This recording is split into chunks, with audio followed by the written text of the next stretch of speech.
Kaibigan, maganda tong video natin. Tingnan natin ang paa natin. After this, madalas makikita sa paa kung may seryosong sakit. Meron tayong 15 signs sa paa na dapat malaman. Pinili ko lang yung mga mas serious na mga kailangan alam natin kasi delikado pag hindi natin alam. Check lagi ang paa. What your feet says about your health. Yan ang tinitingnan ng doktor. Number 1 sign, nakikita nyo ba to? Yung big toe, hinlalaki, namumula. Okay? Namumula, sobrang sakit po yan. Sign yan ng gout. Ibig sabihin, mataas yung uric acid. Yan ang madalas sa tinatamaan ng gout. Pwede rin sa siko at ibang parts. Pwede rin sa tuhod. Pero madalas sa big toe. Madapuan lang yan kahit ng hangin o light na tela. Sobrang sakit. Other possibilities pag namamaga, pwede may osteoarthritis o baka sa atleta, kakatakbo, na-injure, pwede rin. Pero kadalasan gout yan, no? May uric acid crystals, yan, no? Namumula. So, binibigyan ng doktor na emergency, colchicine, minsan steroids, at check uric acid. Pag mataas, merong maintenance sa uric acid. Inom ng maraming tubig. May tulong ang inom ng maraming tubig para ma-wash out yung uric acid. Tsaka yung mga iiwasan, mga karne, laman loob, tsaka alak. Number 2 sign na very common din, masakit ang talampakan. Marami sa kababayan natin, lagi nagko-comment. Comment po kayo. Paggising sa umaga, unang apak, sobra sakit, diba? Pero pag 1 hour, 2 hours na, mas nawawala na yung sakit. Plantar fasciitis ang tawag dyan. Namamaga yung long ligament sa paa nakatouch sa bone. Okay? So, ang ginagawa dyan, kung ito yung paa natin, nilalambot yan. Dinudurog yan dito sa kamay. Minamassage, dinudurog. O minsan, sa bote, diba? Sa bote na soft drinks, ginaganon-ganon yung paa. O sa golf ball, tinatapak-tapakan konti para lumambot ito. Okay? Anong cause nito? Minsan sa arthritis, minsan sobrang exercise, minsan hindi maganda yung sapatos, hindi maganda ang fit. Meron din ibang causes na masakit ang talampakan, pwedeng tendonitis, sana naman hindi tumor, okay? Sana hindi bukol, sana hindi bone infection, sana hindi fracture. Mas common, plantar fasciitis, ayan po. Yan ang plantar fasciitis. Oh. Chronic damage, minsan sa mga runner, tapos yung sapatos. Oh. Ang treatment dito, magandang rubber shoes. Yung maganda yung kutsyon ng rubber shoes, may heel pads, at tamang exercise. Number 3, ito po, medyo delikado tong sign. Pag yung paa, feeling mo burning, parang umiinit, parang namamanhid, parang iba nangingimay, ayun, nangingimay, parang inaapoyan. Common to sa diabetes. Diabetic peripheral neuropathy. May peripheral nerve damage. Yung nerve ang nasisira dahil hindi controlled yung blood sugar. So, pag ganyan, halos iba yung pakiramdam. Baka mamaya napako ka na, hindi mo pa rin alam. Other causes bukod sa diabetes, yung nangingimay, yung mga kamay pa, pwedeng kulang ka sa vitamins. Kaya yung mga may nerve damage, binibigyan ng vitamin B complex. Meron din yung iba, athlete's foot, kidney disease, poor circulation, pwede rin maganyan. Mababa ang thyroid hormones, hypothyroid, pwede rin mag-cause ng ganyang sensation.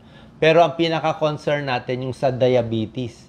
Kaya kung may diabetes po kayo, check lagi yung paa. Oras na iba na yung pakiramdam, parang hindi nyo na maramdaman, delikado po. Ayan po, shooting pain sa paa, burning, tingling sa feet, pati sa kamay sa paa, pati yung lakad, minsan hindi balanse. At meron pa po, very important sign. Hindi ko lang napakita dito Tingnan nyo yung paa nyo. Dapat ang kulay ng binti at paa pareho. Kung brown siya, brown siya. Tingnan nyo, pag yung paa nyo, nagkaroon kayo ng brown stippling. I think stippling yung word. Parang may tuldok-tuldok na kulay brown. Kulay brown. Tapos pag matagal na, dadami na yung brown. Minsan punong-puno na yung brown. So nag-iiba kulay, parang nagba-brown yung paa o nangingitim. Tapos yung iba, yung iba po dark colored, yung iba normal kulay. Sign na nagbabara yung artery sa paa. Okay? Peripheral artery disease, PAD ang tawag doon, PAD. So, kumbaga sa puno, nagkukulang ng tubig at nutrisyon, kaya namamatay yung sanga. Yung sa paa, nagkukulang yung arterial flow, naghihikaos yung paa, nagkukulang, kaya nga nangingitim siya. Yung artery ang barado doon. Ito naman, nerve, kaya nangingimay. Pareho nasisira sa diabetes. Nerve tsaka artery. Isang cause din pala ng nerve damage ay old age. Pag tumatanda, nagkakaroon din ng peripheral neuropathy pag nagkakaedad minsan. Kahit hindi diabetes. Number 4, nanlalamig ang paa. Okay? May ibang tao, like laging malamig ang kamay at paa, pwedeng anemic, kulang sa dugo, nanlalamig. Pwedeng hypothyroid, nilalamig din siya madalas. Or pag iba yung sensation, tulad ng sinabi ko, pa-check na rin yung blood sugar, baka diabetes. O yung mga may high blood, may sakit sa puso, naninigarilyo, minsan may diferensya rin sa artery, kaya possible din nanlalamig. Kaya ipa-check din natin yung mga ibang sakit. Ito po, delikado. Number 5, pag may sugat na, lalo na sa diabetic na hindi gumagaling. Kaya pag diabetic, gabi-gabi i-check ang paa. Tingnan nyo, may sugat ba? May namumula ba? Kasi pag diabetic nga, matagal maghilom. May sugat na, pasensya na, ginawa ko lang maliit yung picture para hindi nakakadiri. Major warning sign yan. May nana, may sugat yung paa. Ganito po nangyari, nabubutas pa minsan yung paa. At mahirap gamutin yung infection. Dapat nga dadalhin to sa ospital, intravenous antibiotics. Kasi pag hindi to naagapan, palaki siya ng palaki. Hanggang mamaya buong paa na. Kaya pag malala na, pag kinain na yung buto, sasabihin ng doktor, puputulin na yung paa. BKA tawag doon, below knee amputation. Kung di, mamamatay yung tao, kakalat sa dugo. So, diabetic, mahina immune system, hindi makaramdam sa paa, kailangan makontrol ang blood sugar natin. Dapat normal. Pag laging so high ang blood sugar nyo, yan ang complication. Kaya delikado. Usually sa paa lang ang nagsusugat, hindi sa kamay. Number 6, pag-iingatan, manas. Okay? Maraming causes ng manas, ito nilalagay ko. Doon muna tayo sa manas na hindi delikado. Ang manas na hindi delikado, sa mga babae, sales lady, sa mga gwardya, lagi nakatayo, may manas sa hapon, okay lang yon. Pag nagkakaedad, hindi rin maganda yung venous supply natin, nagmamanas din sa hapon, pwede na rin yon, hindi naman delikado. Gagawin lang natin, tataas yung paa sa gabi, yung paa dapat mas mataas kaysa sa puso, tapos usually mawawala na yung manas, minamassage lang natin yung paa. Meron ding manas dahil sa amlodipine. Uminom ng amlodipine sa high blood, okay lang yun. Babawasan lang ng dose ng doktor nyo. Yun ang mga manas na hindi delikado. Pero may manas na delikado at nakamamatay. 3 cause. Heart failure. Pag mahina na yung puso, nagmamanas na yung paa, hinihingal na yung pasyente, hindi na makahiga ng flat, heart failure. Kidney failure, hindi na umiihi. Nag-iipon yung tubig, nagmamanas yun, pati muka. Liver failure, nasisira yung atay. Pag nasira yung atay, bumababa yung protina sa katawan. Pag kulang sa protina, nagmamanas din. So, yun ang babantayan. Kung duda tayo na may ibang, tingnan nyo rin yung mga ibang signs sa katawan. Number 7, merong pagkakataon minsan, namumuti yung daliri sa paa. Sabay ito paa at kamay. Namumuti, imbis na pink or pinkish red, namumuti tapos nagbo-blue. Nag-iba kulay, nagwa-white, nagbo-blue, tapos nagre-red again. Tawag po dyan, Raynaud's disease, Raynaud's phenomenon. Usually, nag-i-spasm yung mga artery natin sa paa at kamay. Anong mga sakit to? Autoimmune disease. Yung mga autoimmune disease, marami yan. Lupus, psoriasis, rheumatoid arthritis, thyroid disease, pwede magkaroon ng ganitong Raynaud's phenomenon, yung nagbabago yung kulay. Yan. Sinasabi yan ng pasyente, kala nila mapuputol na yung kamay nila. Ginagamot yung autoimmune disease. Number 8, merong clubbing, di ba? Napakita ko na to sa kamay, di ba? Sinasabi ko sa inyo, kung may sakit sa puso, titingnan yung daliri, pag dinikit natin, kailangan may butas siya. Ayan na, may butas. Pag clubbing, kumakapal itong balat dito, pati yung kuko tumataas. Pag ginanyan mo yan sa kamay mo, nakadikit na yan. Kumakapal to. Ganon din nangyayari sa paa. Ayan, kumakapal. Kita mo yung mga daliri niya sa kumakapal. So, bakit kumakapal? Kulang ng oxygen sa katawan. Ba't nagkukulang ng oxygen? Ito yung matagalang kulang ang oxygen sa katawan, nagbabago yan. Kamay at paa. Number 1 cause, blue baby. Congenital heart disease, may butas sa puso. So, bagsak yung oxygen sa katawan. Okay? Pangalawa, lung disease. Matagalang sakit sa baga, emphysema, COPD, matagal naninigarilyo, pwede rin mag-cause ng clubbing. Basta yung kulang ng oxygen, ganito nangyayari. Yan. Number 9, ito po, pasensya na rin. Nangangamoy yung paa, nagbabalat-balat, nagbabasa-basa, alipunga. Very, very common. Ang alipunga, fungal infection, anong cause nito? Sa mga athletes, lagi naka-rubber shoes. O sa mga sundalo na may mga pinupuntahang malalayong lugar, hindi sila nakapalit ng shoes. So, pag laging hindi nagpapalit ng sapatos, laging basa, at pag naliligo, dapat sinasabon maigi at pinapatuyo. Okay? Antifungal cream, ang gamot dito matagalan. Minsan 2 weeks, minsan hanggang 2 months pa, hanggang mawala lahat. Yung iba, binababad sa suka at tubig. Pwede naman, suka at tubig, home remedy. Pero pwede rin antifungal cream. At yan, nagsusugat to. Other possibilities, pwedeng contact dermatitis, may na-infection, o psoriasis yan. Okay, so yung mga may alipunga, antifungal cream, at wag na muna magsasapatos. Ano na lang kayo, sandals na lang muna ng mga 2 linggo o 1 buwan. At dapat laging tuyo ang sapatos. Number 10, ito po, delikado. Dark spot. Tingnan nyo itong kulay. Hindi po maganda to. Flat na maitim. Pag nakakita kayo ng ganito sa ilalim ng kuko, minsan nagtatago dyan, or any part of the body, melanoma. Aggressive skin cancer, nakamamatay. Mabilis kumalat siya. Isa to sa pinaka-aggressive na skin cancer. Yan, melanoma. Kaya laging check katawan. 11, yellow toenails. Minsan fungal infection din to. Yellow toenails. Fungal infection, meron din may psoriasis, meron din sa rheumatoid arthritis at lung problem. Yellow nails. Fungal infection, matagalan din yung gamot dito. O baka na-trauma. Minsan, pag isang daliri lang na-trauma, namatay yung kuko. Gagaling pa ba yung namatay na kuko?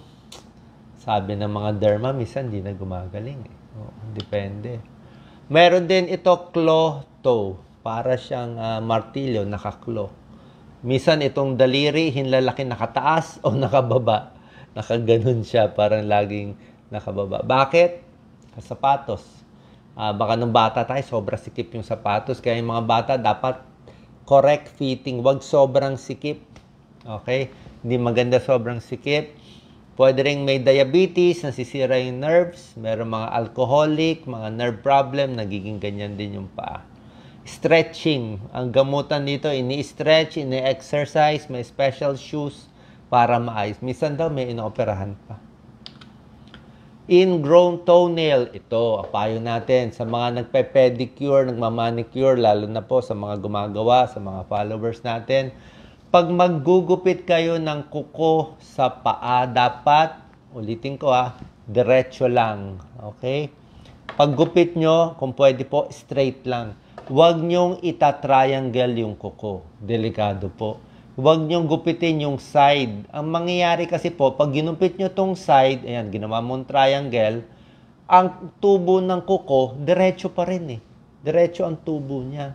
So, pag dumiretso siyang ganyan, tapos ginawa mo ng triangle, ay yung balat papasok na sa loob. Ang mangyayari, yung kuko, ang papasok sa laman, sa balat, at susugatin niya yung balat. Yan, no? Paulit-ulit, susugatin niya. Paano nga ginawa mong triangle? Dapat nga, tuloy-tuloy lang yung kuko dito sa side. Kaya may ingrown toenail ka. Mag-i-infect yan. Lalagyan ng betadine. Minsan, ang surgeon, tinatanggal pa yung buong kuko. Mahirap gamutin. Ha? So, dapat diretso lang at mahaba-haba ang kuko. Huwag masyado maiksi. Yan ang payo sa mga nagpe-pedicure, nagmamanicure. Ha? Ingatan nyo po. Baka mag-infect yan, delikado din. Merong mga pitting of the nails, minsan sa psoriasis to, o minsan sa kamay din yan. Meron din mga vitamin deficiency, possible din, at mga ibang sakit. Number 14, hindi naman to delikado, bunyon. Ito, maraming may ganitong bunyon. Ano rin po yan, maling sapatos, sobrang sikip yung sapatos. Mahirapan sila maglakad. Poorly fitting shoes. Ayan, no? O meron pang podiatrist, minsan surgery pa. Nakapatong na yung daliri. Number 15, delikado. Makikita sa paa, varicose veins. Okay? Ayaw natin may varicose veins.